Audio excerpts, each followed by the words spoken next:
Oke guys, kembali lagi dengan saya di sketsa gambar.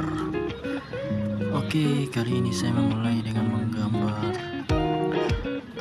animasi karakter bebek Donald.